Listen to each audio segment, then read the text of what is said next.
भारत और पाकिस्तान के बीच चल रहे संघर्ष के बाद दोनों देशों के बीच सीज फायर हुआ। हालांकि सीज फायर होने के मात्र 3 घंटे बाद पाकिस्तान ने ड्रोन से हमला कर इसे तोड़ भी दिया। सीज फायर तोड़ने के बाद भारत ने सेना को फ्री हैंड दिया कि अगर पाकिस्तान कोई भी हरकत करता है तो उसे अंजाम भुगतना पड़ेगा। इसके बाद ऑपरेशन सिंदूर के डिटेल्स को लेकर भारतीय सेना ने एक प्रेस कॉन्फ्रेंस किया। सेना ने इसमें एक 33 पेज का रिपोर्ट जारी किया। इस रिपोर्ट में ऑपरेशन सिंदूर को लेकर सारी बातें डिटेल में बताई गई है। इस ऑपरेशन के बाद लोगों के मन में कई सवाल थे, जैसे कि क्या इस अटैक में भारत का कोई विमान या जेट नष्ट हुआ है? भारत ने इस अटैक में किन किन आतंकियों और आतंकी ठिकानों को तबाह किया? इन तमाम सवालों के जवाब इस रिपोर्ट में दिए गए हैं, जो हम आपको इस वीडियो में बताने वाले हैं।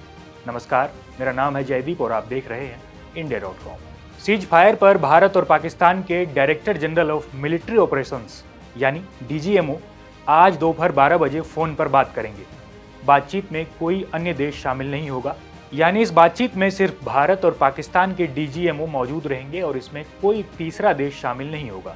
भारत के DGMO ने कल शाम एक प्रेस कॉन्फ्रेंस की। इसमें 33 पन्नों की एक रिपोर्ट जारी की गई है। इस रिपोर्ट में सेना ने बताया कि भारतीय सेना ने जिस लक्ष्य के लिए यह ऑपरेशन चलाया था उसे पूरा कर लिया गया है।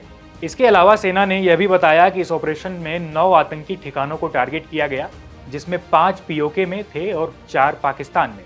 साथ ही इन ठिकानों के सैटेलाइट इमेज भी जारी किए गए हैं। इसके अलावा यह भी बताया गया कि सेना ने पाकिस्तान में आतंकियों के 21 ठिकानों को चिन्हित किया है।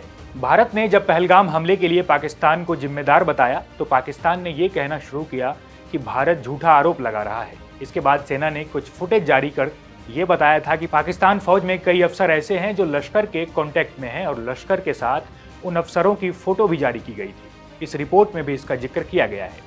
इसके अलावा एक सवाल जो सबके जहन में गूंज रहा है वो ये है कि इस ऑपरेशन में किन किन आतंकियों को मारा गया है। इसका जवाब भी इस रिपोर्ट में दिया गया। सेना ने बताया कि इस ऑपरेशन में 4 खूंखार आतंकियों को मौत के घाट उतारा गया। इसमें सबसे पहला नाम है अबू अकाशा उर्फ खालिद। खालिद लश्कर का एक ट्रेंड आतंकी था। कश्मीर में हथियारों की सप्लाई करता था और पाकिस्तान के पेशावर से ऑपरेट करता था। दूसरा नाम है मुदस्सिर खादियान खास। मुदस्सिर पाकिस्तान के मुरीद के शहर का लश्कर इंचार्ज था। वह लश्कर के कई खूंखार आतंकियों के साथ काम कर चुका है और कई ऑपरेशंस को अंजाम दे चुका है। भारतीय सेना ने इस ऑपरेशन में इसे भी मार गिराया है। इसके अलावा जो तीसरा आतंकी था उसका नाम है मोहम्मद हसन खान। हसन जैश ए मोहम्मद का ऑपरेशन कमांडर मुफ्ती असगर खान कश्मीरी का बेटा है। वह कश्मीर में कई ऑपरेशंस को अंजाम दे चुका है। इसे भी भारतीय सेना ने इस ऑपरेशन में ढेर कर दिया। चौथा आतंकी था बहावलपुर का आतंकी हाफिज जमील अहमद। हाफिज जैश का चीफ मौलाना मसूद अजहर का साला था और जैश के लिए बहावलपुर हेडक्वार्टर का इंचार्ज भी था और यहीं से आतंकी ठिकानों को ऑपरेट करता था।